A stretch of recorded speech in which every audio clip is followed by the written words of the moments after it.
잠시 꽁꽁 얼어붙을 정도로 춥다고 상상해 보세요. 그냥 자켓을 깜빡해서 추운 정도가 아니라 뼛속까지 시린 추위 말입니다. 골수까지 파고들어서 1년 중 6개월은 떠나지 않죠. 또 감자를 먹고 있네요. 어쩌면 기분을 좀 내고 싶으면 청어도 곁들이겠죠. 당신의 나라는 기본적으로 화강암과 얼음으로 뒤덮인 길고 울퉁불퉁한 땅덩어리에 불과합니다. 유럽 꼭대기에 매달려 있죠. 이웃인 스웨덴 사람들은 부자예요. 차도 있고 산업도 있고 아바도 있죠. 뭐 거의 다 갖췄네요. 반면에 당신에게 있는 건 물고기랑 나무 그리고 만연한 국가적 열등감 뿐입니다. 자, 이제 손가락을 딱 튕겨볼까요?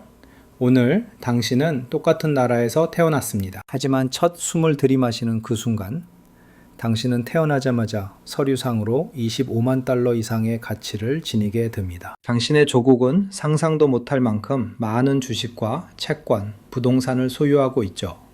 당신은 인생이라는 복권에 당첨된 겁니다. 사실상 국가 규모의 금수저가 된 셈이죠. 이건 동화 속 이야기가 아닙니다. 이건 어부들의 나라가 어떻게 인류 역사상 가장 거대한 보물상자를 우연히 발견했는지, 그리고 놀랍게도 그 돈을 술과 마약에 행진해 버리지 않았는지에 대한 이야기입니다. 이건 노르웨이의 이야기고 스칸디나비아의 가난한 나라에 대한 오해에서 시작됩니다. 시간을 거슬러 올라가 봅시다. 당장 바로잡아야 할 신화가 하나 있거든요. 사람들은 노르웨이가 석유가 나오기 전에는 제3세계 국가였다고 말하곤 하죠. 그건 완전히 맞는 말은 아닙니다. 우리가 오늘날 생각하는 극심한 빈곤처럼 찢어지게 가난했던 건 아니지만 스칸디나비아의 가난한 사촌이었던 건 확실해요.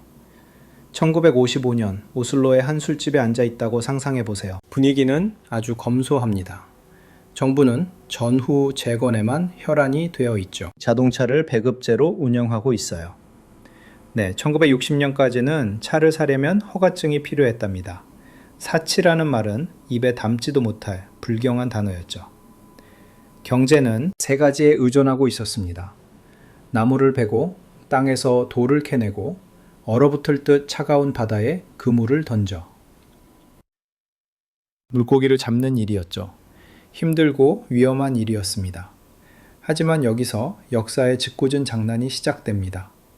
1958년 노르웨이 지질조사국, 소위 전문가라는 사람들, 박사학위와 암석 망치를 든 그 양반들이 매무부에 편지 한 통을 보냈습니다. 그들은 이렇게 말했죠. 인용하자면 노르웨이 해안을 따라 대륙붕에 석탄이나 석유 또는 유황이 있을 가능성은 무시해도 좋다라고 말이죠. 이게 무슨 뜻인지 잘 생각해 보세요. 이건 지질학계 버전의 비틀즈 거절 사건이나 다름없습니다. 데카레코드 담당자가 기타 치는 그룹은 이제 한물 같다며 비틀즈를 뻥 차버린 것과 같다는 거죠. 아마도 경제 역사상 최악의 전문가 소견일 겁니다. 당시 노르웨이는 북해를 바라보며 단 하나 골칫덩어리라고만 생각했죠. 배와 선원들을 집어삼키는 폭풍우 치고 어둡고 난폭한 바다였으니까요. 그곳은 금고가 아니라 무덤이었습니다.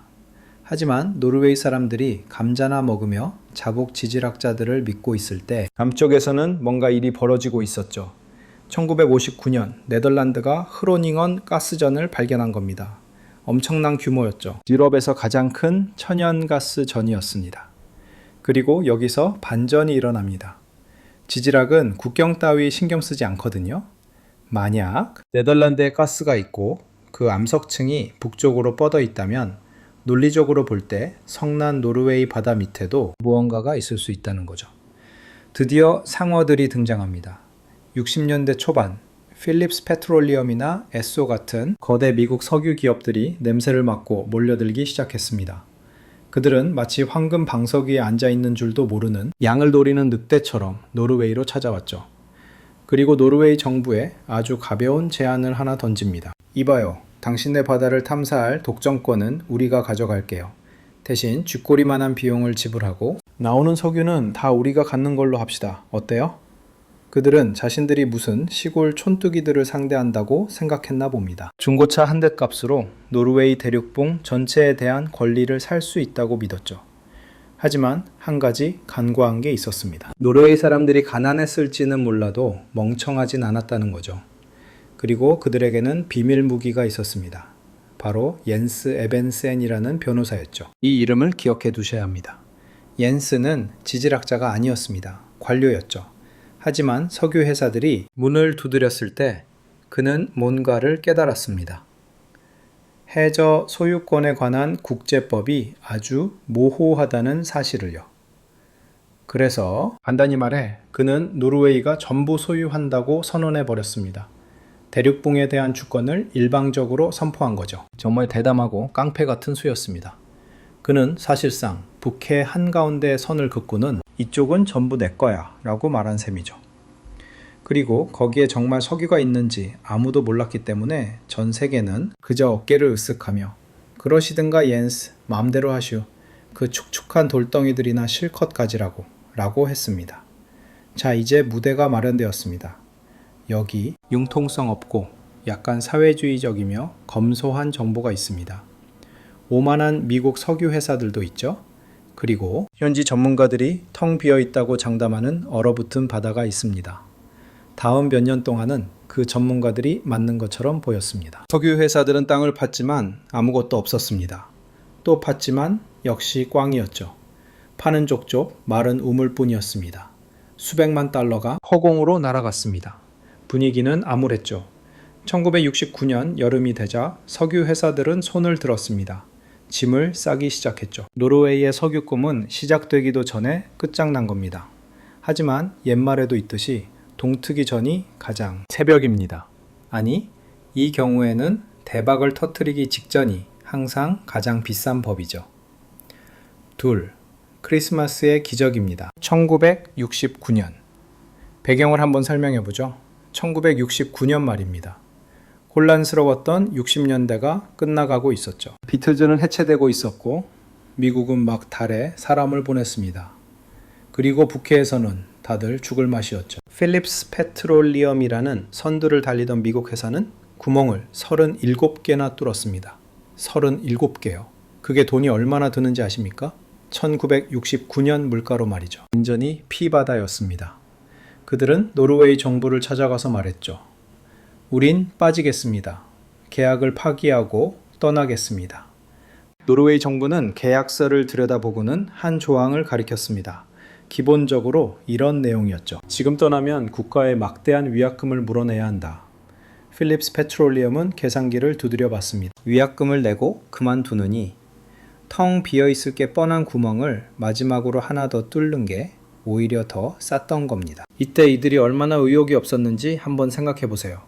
그들은 순전히 오기와 계약상의 의무 때문에 시추를 했던 겁니다. 그들은 시추선 오션 바이킹호를 24 광구라는 곳으로 보냈습니다.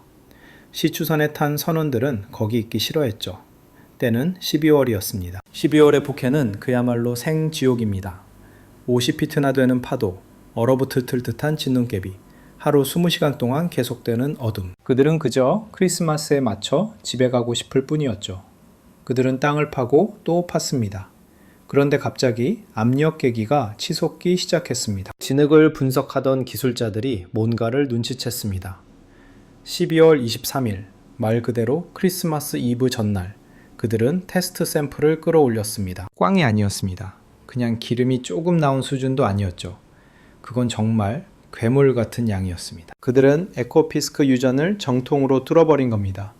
이곳은 오늘날까지도 발견된 것 중 가장 큰 해상 유전 중 하나로 남아 있습니다. 외장량이 수십억 배럴에 달하는 곳이죠. 오클라호마에 있는 필립스 본사로 전보가 날아갔습니다. 내용이 너무 믿기지 않아서 임원들은 장난인 줄 알았을 정도였죠. 메리 크리스마스, 노다지를 찾았습니다. 자, 이제 여러분이 크리스마스 아침을 맞은 노르웨이 정치인이라고 상상해 보세요. 잠에서 깨어 커피를 마시고 선물도 좀 뜯어보다가 전화를 한 통 받는 겁니다. 수세기 동안 목재와 생선으로 근근히 먹고 살던 당신의 조국이 이제 사실상 현금이 콸콸 쏟아지는 돈방석에 앉게 됐다는 전화 말이죠. 에코피스크의 규모는 무서울 정도였습니다. 그건 단순한 희소식이 아니었습니다. 그건 엄청난 경제적 파장을 몰고 올 쓰나미였습니다. 대부분의 나라는 이렇게 많은 석유를 발견하면 잘못된 방향으로 눈이 돌아가 버립니다. 그들은 돈다발만 보거든요. 정치인들은 요트를 사들이고 군대는 탱크를 사들이기 시작합니다. 화폐 가치는 치솟아서 다른 모든 산업을 죽여버리죠. 이걸 자원의 저주 또는 네덜란드병이라고 부릅니다. 베네수엘라를 보세요. 나이지리아를 보세요. 석유 발견은 대개 개발도상, 민주주의 국가에 일어날 수 있는 최악의 재앙입니다. 그것은 부패와 나태, 그리고 결국에는 붕괴를 낳으니까요. 1970년 노르웨이는 바로 이 벼랑 끝에 서 있었습니다. 그들은 당첨된 복권을 손에 쥐었지만 동시에 머리에 총구가 겨누어진 상황이었죠. 만약 미국인들이 자기들 방식대로 석유를 퍼가게 놔둔다면 노르웨이는 부스러기만 챙기고 돈은 텍사스가 다 벌어갈 테니까요. 그렇다고 시추 기술도 없이 너무 빨리 모든 걸 국유화해버리면 일을 망치게 될 게 뻔했죠. 그들에겐 계획이 필요했고 그것도 아주 빨리 필요했습니다. 상어떼가 다시 몰려들고 있었으니까요. 이번에 석유 회사들은 거들먹거리는 수준이 아니었습니다. 아주 잡아먹을 듯 덤벼들었죠. 바다 밑에 뭐가 있는지 알았으니까요. 자, 여기서부터 이야기가 영화처럼 흘러갑니다. 노르웨이 연 영웅이 필요했습니다. 하지만 전사나 왕이 나타난 건 아니었습니다. 대신 예의 바르고 온화한 말투를 가진 이라크 출신의 지질학자 파루크 알카심이 나타났죠. 아마 처음 들어보셨겠지만 그는 단언컨대 유럽 역사상 가장 가치 있는 이민자일 겁니다. 파루크는 석유가 아니라 사랑 때문에 노르웨이에 왔습니다. 그는 노르웨이 여성과 결혼했고 뇌성마비를 앓는 아들을 돌보기 위해 오슬로로 이주했죠. 그는 산업부 건물로 걸어 들어갔습니다. 첫 번째, 석유 샘플이 막 들어오던 바로 그 시점에 일자리를 구하러 간 거죠. 그가 물었습니다. 혹시 지질학자 필요하십니까? 아직 석유 한 배럴이 어떻게 생겼는지조차 잘 모르던 노르웨이 사람들은 거의 그를 납치하다시피 안으로 끌고 들어왔습니다. 지질학자가 필요하냐고요? 어서 들어오세요. 앉으세요. 제발 가지 마세요. 파루크 알카심은 노르웨이 관료들과 마주 앉아 아주 간단한 질문을 던졌습니다. 석유 국가가 되고 싶으십니까? 아니면 석유를 가진 국가가 되고 싶으십니까? 말장난처럼 들리겠지만 이건 구원과 파멸을 가르는 차이였습니다. 그는 석유 회사들이 서두르라고 재촉할 거라고 말해줬습니다. 데이터를 숨길 거라고도 했죠. 그리고 노르웨이가 자체적인 역량을 키우고 국영 석유 회사를 세우고 독자적인 규칙을 만들지 않으면 산채로 잡아먹힐 거라고 경고했습니다. 그들은 함께 훗날 석유 10계명이라 불리게 될 원칙을 초안했습니다. 이건 단순한 법안이 아니었습니다. 이건 경제적 독립 선언문이었죠. 이 법안은 1971년에 통과되었고 기업의 이익이 공공의 품으로 돌아가는 전 세계 역사상 가장 거대한 부의 이동을 위한 발판을 마련했습니다. 하지만 계명을 쓰는 것과 지구상에서 가장 강력한 기업들을 상대로 그걸 지키게 만드는 건 완전히 다른 문제입니다. 셋, 제대로 뜯어내는 기술. 자, 노르웨이는 석유를 가졌지만 기억하시죠? 땅에서 어떻게 꺼내는지 쥐뿔도 몰랐다는 걸요. 기술도 시추선도 엔지니어 하나도 없었습니다. 그들이 가진 거라곤 옌스 에벤센의 법적인 서류 작업과 파루크 알카심의 두뇌였죠. 보통 대부분의 나라가 이 순간에 무너집니다. 석유 회사들은 보통 이렇게 말하거든요. 이것 봐, 일은 우리가 다 하니까 수익의 90%는 우리가 가져갈게. 너인 10%만 먹고 감지덕지해. 하지만 노르웨이는 싫어 라고 했죠. 대신 그들은 뉴욕과 런던의 자본가들이 마시던 커피를 뿜게 만들 만한 일을 저질렀습니다. 바로 1972년에 스타토일, 지금의 에퀴노르를 만든 거죠. 이건 단순한 회사가 아니었습니다. 첩보 기관이자 대학이었고 은행 금고가 하나로 합쳐진 존재였죠. 정부는 외국 석유 회사들에 이렇게 말했습니다. 여기서 시추하고 싶어? 좋아. 하지만 조건이 있어. 국영 석유 회사를 파트너로 끼워줘. 걔네 비용의 50%는 너희가 되고 너희 기술도 전부 공유해야 해. 너희가 아는 건 싹 다 가르쳐 주라고. 빵집을 운영한다고 상상해 보세요. 웬 낯선 사람이 들어오더니 나 여기서 일할 거야. 월급은 네가 줘. 그리고 네 비법 레시피도 나한테 다 알려줘야 해. 그러다 나중에 난 바로 옆에 내 빵집 차려서 너 망하게 할 거야. 라고 하는 격이죠. 노르웨이가 한 짓이 본질적으로 딱 이거였습니다. 국가가 주도하는 기업 스파이 짓이었는데 합법인데다 아주 대놓고 한 거죠. 그리고 세금 문제가 터졌습니다. 아우, 세금 진짜 장난 아니었죠. 보통 다른 곳에선 법인세가 20%나 30% 정도 하잖아요. 노르웨이는 일반 세금 위에 특별 석유세를 얹어버렸습니다. 그래서 석유 생산에 대한 총 한계 세율이 무려 78%였죠. 석유 회사엔 귀퉁이만 남는, 석유 회사한테는 귀퉁이 조각만 남겨주는 꼴이었으니까요. 석유 회사들은 비명을 질렀습니다. 떠나겠다고 협박도 했죠. 이건 날강도 짓이라고 기웃길이 날뛰었지만 노르웨이는 눈 하나 깜짝 안 했습니다. 이제 지질학적 정보를 다 꿰고 있었거든요. 에코피스크 유전이 괴물급이라는 걸 알았던 거죠.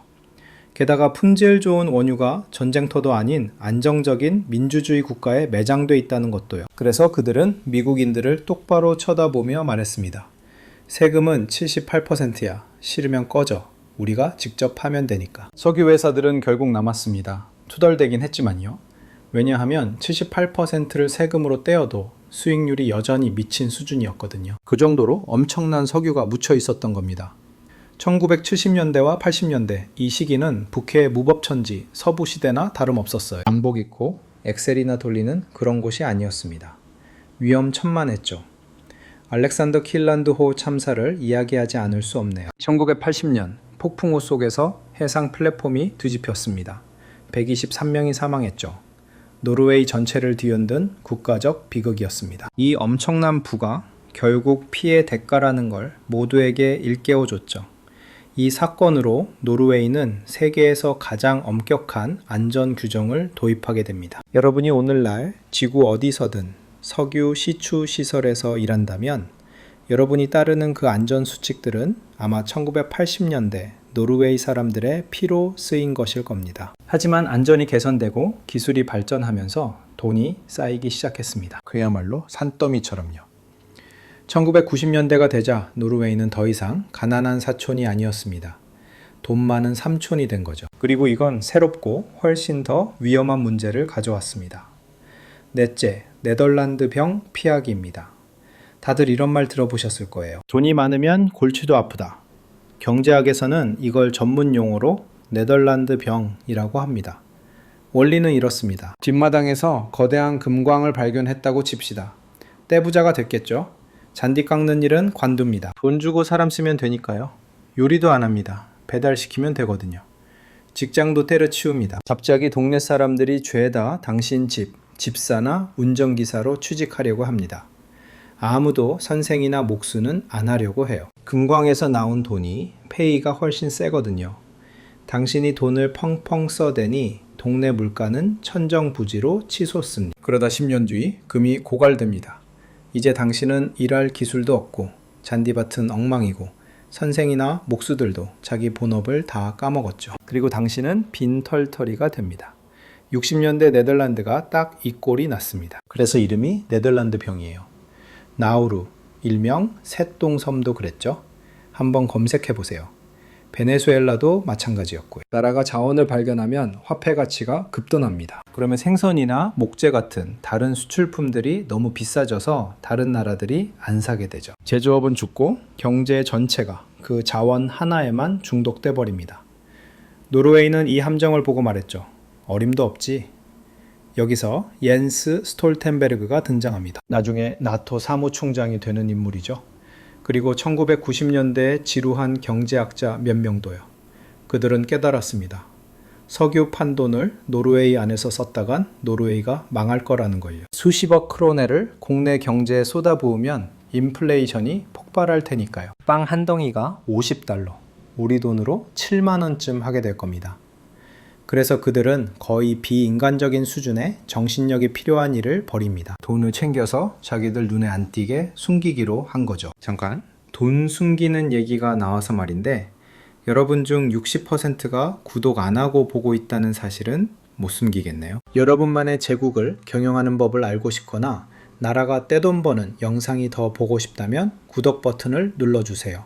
공짜고 세금도 안 붙고 채널이 성장하는데 큰 도움이 됩니다. 자, 다시 수십억 달러 얘기로 돌아가죠. 1990년 노르웨이 의회는 정부 석유 기금을 만드는 법안을 통과시켰습니다. 아이디어는 단순했지만 파격적이었죠. 석유 산업에서 나오는 수익, 1달러 1달러 전부, 세금, 국영 석유 회사의 배당금, 라이선스 수수료까지 그 어떤 것도 정부의 입출금 통장으로 들어가지 않는 겁니다. 대신 다리를 짓거나 세금을 낮추거나 모두에게 보너스를 주는데 쓰지 않았습니다. 대신 그 돈은 즉시 해외로 보내졌죠. 그들은 오일 달러를 가져다가 노르웨이 밖의 주식시장에 투자했습니다. 애플, 마이크로소프트, 네슬레, 토요타 같은 기업의 주식을 샀죠. 런던, 뉴욕, 파리의 부동산도 사들였습니다. 이렇게 돈을 해외로 내보냄으로써 노르웨이 화폐 가치를 안정적으로 유지했습니다. 석유 산업이 아닌 다른 비즈니스들도 보호했죠. 어부들은 여전히 생선을 팔 수 있었고 목재업자들도 계속 나무를 팔 수 있었습니다. 그리고 가장 중요한 건 언젠가 고갈될 변동성 큰 자원인 석유를 영원히 성장하는 주식과 채권이라는 영구적인 금융 머신으로 바꿔놓았다는 겁니다. 그런데 진짜 말도 안 되는 부분은 바로 여기입니다. 처음 몇 년 동안은 펀드가 텅 비어 있었거든요. 국가 부채를 갚는데 오일 머니를 쓰고 있었으니까요. 1996년 5월이 되어서야 첫 입금이 이뤄졌습니다. 당시 재무장관 시그비에르는 약 3억 달러를 입금했죠. 그는 언론에 이건 미래 세대를 위한 겁니다 라고 말했습니다. 아무도 신경 쓰지 않았죠. 그저 장부상의 기록일 뿐이었으니까요. 하지만 눈덩이는 이미 언덕 아래로 구르기 시작한 상태였습니다. 그리고 아무도, 심지어 가장 낙관적인 사람조차 그 눈덩이가 얼마나 커질지 예상하지 못했죠. 오늘날 이 펀드는 전 세계 상장 기업의 1.5%를 소유하고 있습니다. 한번 생각해 보세요. 여러분이 뉴욕이나 런던, 도쿄의 거리를 걷다가 주변에 있는 기업들을 본다면 노르웨이가 그중 일부를 소유하고 있다는 뜻입니다. 여러분이 걷고 있는 그 거리의 일부를 가진 셈이죠. 하지만 은행에 1조 달러가 있다는 건 아주 이상한 심리적 문제를 만들어냅니다. 현금이 산처럼 쌓여 있는데 국민들에게 당장 병원 시설을 개선할 수 없다고 어떻게 말할 수 있을까요? 5번째, 황금 수갑입니다. 바로 Handlings Regel이라는 재정 준칙이죠. 여러분에게 저축 계좌가 하나 있다고 상상해 보세요. 잔고가 1조 5천억 달러입니다. 조 단위의 돈이라고요. 새 차를 원한다면 아예 부가티 공장을 살 수 있고 개인 섬을 원한다면 군도 전체를 사버릴 수도 있습니다. 자, 그런데 지붕에서 물이 새기 시작하거나 동네 병원에 새로운 MRI 기계가 필요하다거나 선생님들이 월급 인상을 요구한다고 해봅시다. 1조 5천억 달러짜리 통장 잔고를 쳐다봅니다. 돈은 바로 거기에 있어요. 펜 한 번만 휘두르면 인생의 모든 문제를 해결하고도 남을 만큼 엄청난 부자죠. 하지만 그러지 않습니다. 거절하는 겁니다. 지붕에서 물이 좀 더 새게 내버려 두고 선생님들에겐 기다리라고 하죠. 이것이 바로 노르웨이 정치인들이 매일 겪어야 하는 심리적 고문입니다. 이건 스스로에게 부과한 규율, 즉 Handling Regel입니다. 2001년에 도입된 예상 규칙이죠. 이 규칙은 금융계의 정조대나 다름없습니다. 정부가 국가 예산의 균형을 맞추기 위해 펀드의 실질 수익률만큼만 사용할 수 있도록 규정하고 있죠. 역사적으로 이 수익률을 4%로 잡았지만 최근에는 안전을 위해 3%로 낮췄습니다. 이게 왜 천재적인지 그리고 왜 믿을 수 없을 만큼 어려운 일인지 알려드릴게요. 만약 원금, 즉 오일머니 자체를 써버리면 펀드는 결국 줄어들게 됩니다. 황금알을 낳는 거위를 잡아먹는 꼴이죠. 하지만 이자, 즉 3%만 쓴다면 펀드는 이론상 영원히 지속됩니다. 영원한 돈 기계가 되는 거죠. 숫자를 한번 볼까요? 펀드 가치는 현재 약 17조 크로네 정도입니다. 환율에 따라 다르겠지만 미화로 약 1조 6천억 달러라고 해보죠. 그중 3%면 대략 480억 달러입니다. 이 480억 달러가 매년 노르웨이 경제에 투입되는 겁니다. 전체 정부 예산의 약 20%를 충당하죠. 즉 학교, 도로, 병원, 경찰에 쓰이는 돈 5달러 중 1달러는 투자 이자에서 나온다는 뜻입니다. 이 돈을 만들기 위해 세금을 올리지도 않았고 올해 석유를 팔아서 만든 돈도 아닙니다. 과거의 결정들이 만들어낸 공짜 돈인 셈이죠. 하지만 이 규칙을 지키려면 미국인이나 영국인에게는 거의 외계인처럼 느껴질 정도의 사회적 신뢰가 필요합니다. 대부분의 나라에서는 정치인이 돈더미를 보면 표를 얻기 위해 그걸 움켜쥐죠. 나를 뽑아주면 경기장을 지어주겠소? 하면서요. 하지만 노르웨이에서 어떤 정치인이 3% 규칙을 어기고 펀드에 손을 대자고 제안하면 미친 사람 취급을 받습니다. 망신을 당하고 손주들의 돈을 훔치려 한다는 비난을 듣게 되죠. 비교를 한번 해볼까요?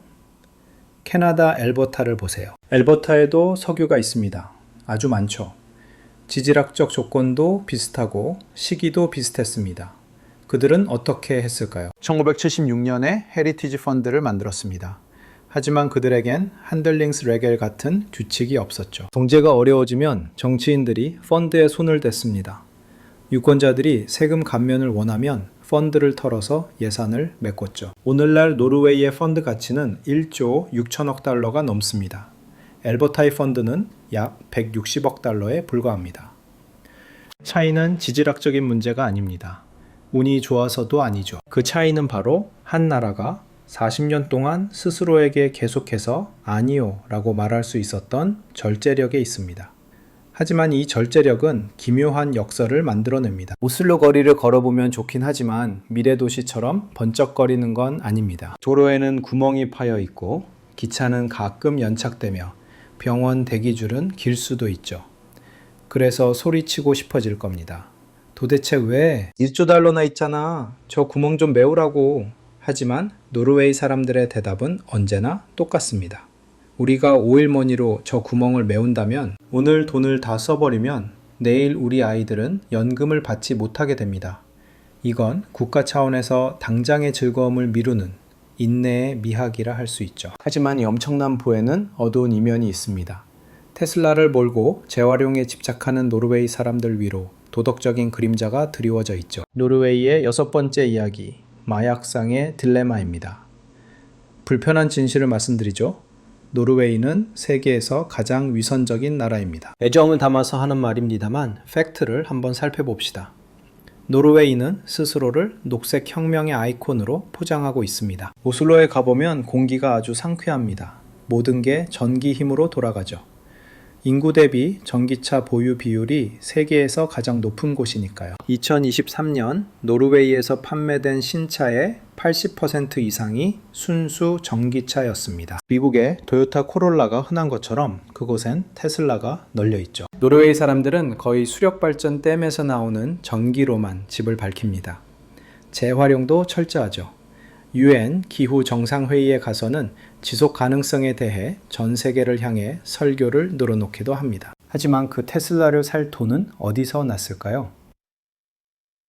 그 풍력 발전소에 들어간 보조금은 어디서 나왔을까요? 바로 엄청난 양의 이산화탄소를 내뿜는 화석 연료를 퍼올려서 전 세계에 팔아치운 돈에서 나온 겁니다. 노르웨이는 본질적으로 자기가 파는 물건에는 절대 손대지 않는 마약상과 같습니다. 헤로인, 즉 석유와 가스를 독일, 영국, 프랑스에 팝니다. 그리고 그 돈을 챙겨 집에 돌아와서는 샐러드를 먹고 전기차를 몰면서 방금 자기한테 물건을 사간 중독자들보다 도덕적으로 우월하다고 느끼는 거죠. 이것이 바로 녹색의 역설입니다. 노르웨이 정부도 이 사실을 알고 있습니다.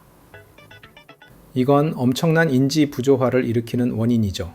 지금 노르웨이에서는 거대한 논쟁이 벌어지고 있습니다. 석유 시출을 멈춰야 할까? 환경운동가들은 말합니다. 그렇다. 우리는 위선자다. 지구를 파괴해서 이득을 보고 있지 않나? 수도꼭지를 잠가야 한다. 반면 경제학자와 주요 정당인 노동당과 보수당은 이렇게 말하죠.